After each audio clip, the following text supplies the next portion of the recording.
अस्सलाम वालेकुम, welcome back to Sattar matrix. हम रीनल फिजियोलॉजी में मिक्सचुरेशन के टॉपिक पर बात कर रहे थे।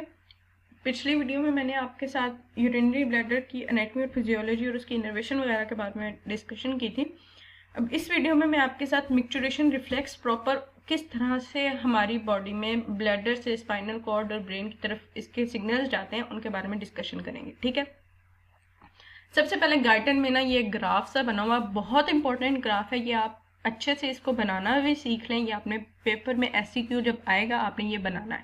ठीक है, ये बहुत इंपॉर्टेंट है, एमसीक्यू में भी आ सकता है। ठीक है, अब आप ये देखें, पहले इस ग्राफ को समझें कि जिस इस साइड पे वॉल्यूम है और यहाँ पे है प्रेशर। ठीक है, वॉल्यूम इंक्रीज हो रहा है 50 तक चला गया, अप्रोक्सीमेटली 50-60 पे आ गया है और साथ में प्रेशर 7-8 तक आ गया। ठीक है, वॉल्यूम इंक्रीज हुआ है और साथ में प्रेशर भी इंक्रीज हो गया। ठीक है, उसके बाद अब 50-60 मिलीलीटर यूरिन इंक्रीज किया है। उसके बाद जैसे जैसे यूरिन इंक्रीज कर रहा है लेकिन प्रेशर बहुत कम बढ़ रहा है लेकिन बहुत कम बढ़ रहा है, ऑलमोस्ट कांस्टेंट है। ठीक है, फिर उसके बाद जैसे ही इसने 300 की के डिजिट को किया है ना क्रॉस, उसके बाद प्रेशर ड्रास्टिकली इंक्रीज किया। ये देखें, ये अच्छे से बहुत स्लूपिंग हो गया ग्राफ हमारे पास। ठीक है, और फिर आप ये नोटिस करें कि 150 के बाद जब वॉल्यूम इंक्रीज होना शुरू हुआ है ना यूरिन का, उसके बाद हमारे पास मिक्सचुरेशन कॉन्ट्रैक्शंस आने लगी है, मतलब कि हमें सेंसेशन होने लगी है कि अब मिक्सचुरेशन की ज़रूरत है।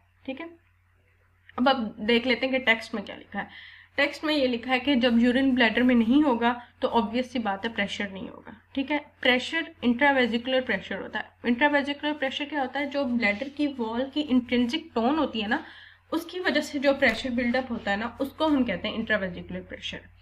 ठीक है, उसका अच्छा प्रेशर का ना आप वो देख लें कि यूनिट कौन सा है। सेंटीमीटर ऑफ वाटर है, मिलीमीटर ऑफ मर्करी नहीं है, ये सेंटीमीटर ऑफ वाटर है। ठीक है, इस पे आपको कंफ्यूजन हो सकती है तो आप इसको अच्छे से देख लें। ये मैंने आपको एक्सप्लेन कर दिया है। जब 30 to 50 मिलीलीटर यूरिन होगा तो प्रेशर 5 to 10 सेंटीमीटर इंक्रीज करेगा। उसके बाद 200 to 300 मिलीलीटर यूरिन वैसे एडिशनल ऐड होता जाएगा लेकिन प्रेशर में बहुत ज़्यादा चेंज नहीं आएगा, थोड़ा बहुत इंक्रीज करेगा। उसके बाद 300 to 400 मिलीलीटर के बाद जब ज़्यादा यूरिन आएगा ब्लैडर के अंदर तो प्रेशर रैपिडली इंक्रीज करेगा। नेक्स्ट इस पिक्चर में भी देख लें कि पहले 400 तक इसकी फिलिंग स्टेज रही है, स्टोर होता रहा यूरिन। ठीक है, उसके 400 के बाद जो है प्रेशर बहुत ड्रास्टिकली इंक्रीज किया और वॉइडिंग स्टेज आ गया। पर्सन को मिक्सचुरेशन की डिज़ायर बहुत अर्जेंट हो गया। ठीक है, उसको फिर ये यूरिन की वॉइडिंग बहुत ज़्यादा कंपल्सरी हो गई है। ये पीक्स जो मैंने पीछे आपको दिखाई थी मिक्सचुरेशन कॉन्ट्रैक्शंस, वो राइज करती हैं सेंटीमीटर ऑफ वाटर में। ठीक है, जब 100 सेंटीमीटर ऑफ वाटर से ज़्यादा होता है तो may rise to more than 100 centimetre of water. ठीक है, ये इतनी ज़्यादा भी हो सकती हैं। उसके बाद ये प्रेशर पीक्स जो है इनको मिक्सचुरेशन वेव्स भी कहते हैं, इन सिस्टोमीट्रोग्राम और आकास्ड बाय मिक्सचुरेशन रिफ्लेक्स। नेक्स्ट हम देख लेते हैं मिक्सचुरेशन या यूरिनेशन का प्रोसेस के बारे में डिस्कशन कर लेते हैं। बेसिकली ये दोनों हमारे सोमैटिक और ऑटोनोमिक नर्वस सिस्टम, दो टाइप के नर्वस सिस्टम होते हैं ना, ये दोनों मिलके ये बना देती हैं, इसको कंट्रोल करती हैं। ठीक है, अब ऑटोनोमिक नर्वस सिस्टम में हमारे पास पैरासिम्पैथेटिक और सिंपैथेटिक आ जाते हैं, ये दोनों भी इन्वॉल्व होते हैं। ये देखें, पैरासिम्पैथेटिक फाइबर्स हैं और साथ में सिंपैथेटिक फाइबर्स भी होते हैं। ये दोनों मिलके यहाँ से ये सोमैटिक मोटर फाइबर्स आ जाते हैं, ये मिलके का काम करते होते हैं। ठीक है, नेक्स्ट अब ब्लैडर की दो स्टेट्स होती हैं, एक होती है स्टोरेज फेज और दूसरी होती है एम्प्टिंग फेज। ये हमने उधर सिस्टोमीटोग्राम में भी डिस्कस किया था।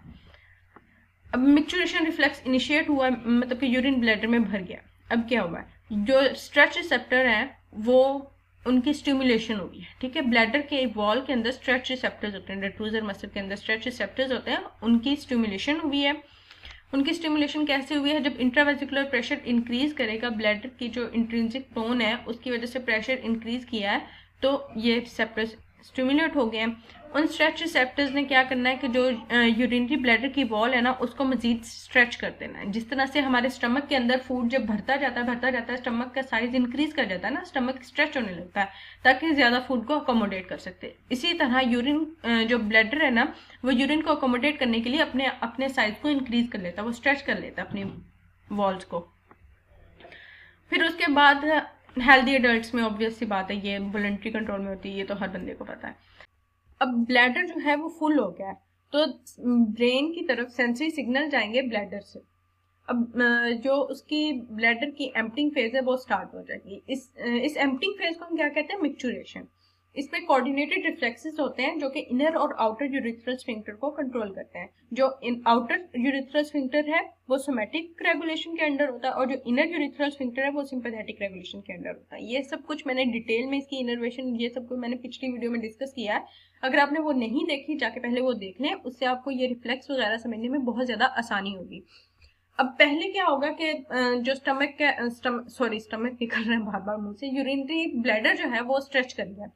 वो स्ट्रेच कर गया तो इससे आफ्रेंट इम्पल्सेस जो है वो जाएंगे स्पाइनल कॉर्ड के सैक्रल सेगमेंट की तरफ। अब ये जो सेंसरी इम्पल्सेस हैं वो किस नर्व के जरिए गई हैं? पेल्विक नर्व के जरिए। पेल्विक नर्व बहुत इंपॉर्टेंट होती है इसके लिए, ये आपने मतलब कि रट लें इसकी इनोवेशन को, बहुत ज्यादा इंपॉर्टेंट है ये मिक्चुरेशन वाला टॉपिक, तो हेल इंपॉर्टेंट है, आई मीन। अच्छा, अब पेल्विक नर्व पैरासिम्पैथेटिक नर्व है, ये बात भी याद रखें।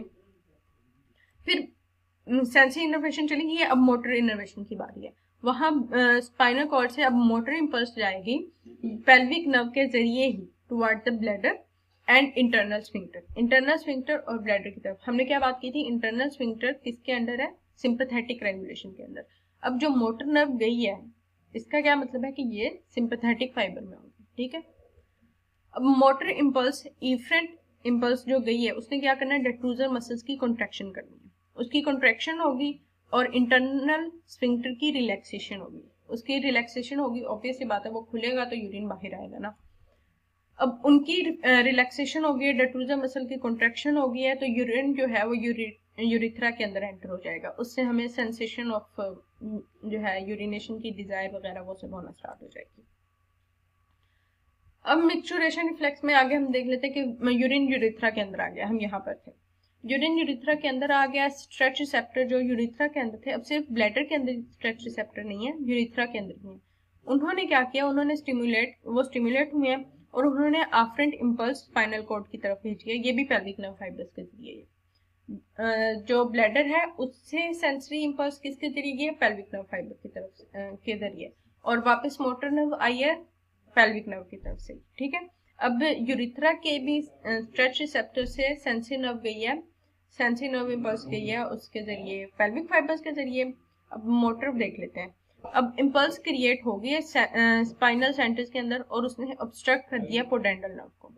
पोडेंडल नर्व क्या है? वो एक्सटर्नल यूरिथ्रल स्फिंक्टर को सप्लाई कर रही होती है, वो ऑब्स्ट्रक्ट हो गई है। पोडेंडल नर्व क्या कर रही होती है कि एक्सटर्नल यूरिथ्रल स्फिंक्टर को वो एक तरह से कंस्ट्रिक्ट करके रखती है। जो हमारी जो कॉन्शियस हमारी होल्डिंग होती है ना यूरिन की, वो इसकी वजह से हो रही होती है। इससे क्या हो गया? रिलैक्सेशन हो गया एक्सटर्नल स्फिंक्टर की, और मिक्चुरेशन हो जाती है। अब इसके ना ये सेंटर्स बहुत इंपॉर्टेंट होते हैं मिक्चुरेशन के। फैसिलिटेटरी सेंटर कौन सा और इनहिबिटरी कौन सा है? फैसिलिटेटरी सेंटर में हमारे पास पोन्स आ जाता है, और कुछ केसेस में सेरिब्रल कॉर्टेक्स भी आ जाता है। और जो हमारे पास इनहिबिटरी सेंटर्स हैं उनमें हमारे पास सेरिब्रल कॉर्टेक्स आ जाता है और मिड ब्रेन आ जाता है, ठीक है। अब ये मिक्चुरेशन रिफ्लेक्स का ना ये मैंने फ्लो चार्ट बनाया है, आप इसको सही से देख लें।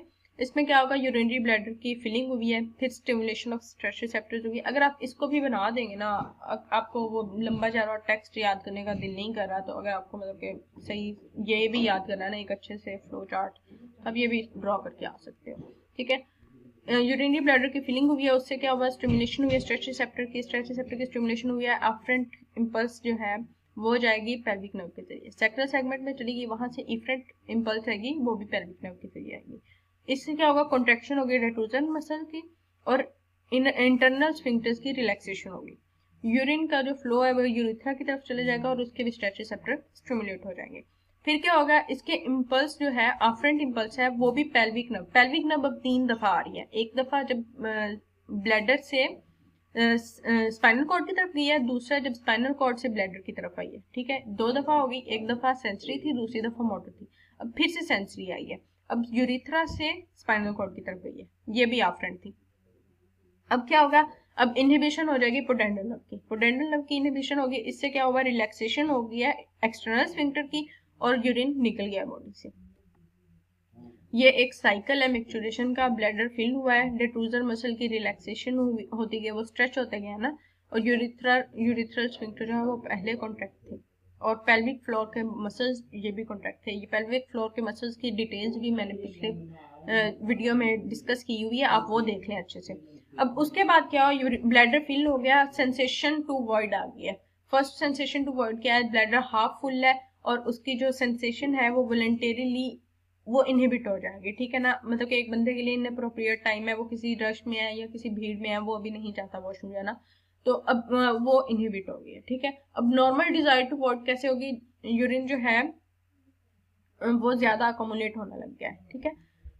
यहाँ ब्लैडर भर रहा है, ये भर रहा है, इधर आधा भर गया, इधर फुल भर गया। अब नॉर्मल डिजायर टू वॉइड है, मतलब कि बंदे को अब नहीं कंट्रोल होता, ठीक है। तो फिर डेट्रोजर मसल जो है वो रिलैक्स कंट्रैक्ट होंगे, और जो पेल्विक फ्लोर के मसल्स हैं वो रिलैक्स होंगे, और साथ में इंटरनल स्फिंक्टर और एक्सटर्नल स्फिंक्टर वो भी रिलैक्स होंगे, और वॉइडिंग हो जाएगी, मिक्सचुरेशन हो जाएगी, ठीक है। This is all for now. Micturition का टॉपिक कंप्लीट हो गया है। अब नेक्स्ट मैं आपके साथ ग्लोमेरुलस और उन सब के बारे में डिस्कशन करूंगी नेक्स्ट वीडियो में। अगर आपको ये वीडियो अच्छी लगी है प्लीज़ लाइक करें, सब्सक्राइब करें, शेयर करें, कमेंट करें। अगर आपको किसी भी और टॉपिक पर वीडियो चाहिए तो प्लीज़ कमेंट करें, I make sure to make that video. अल्लाह हाफिज़।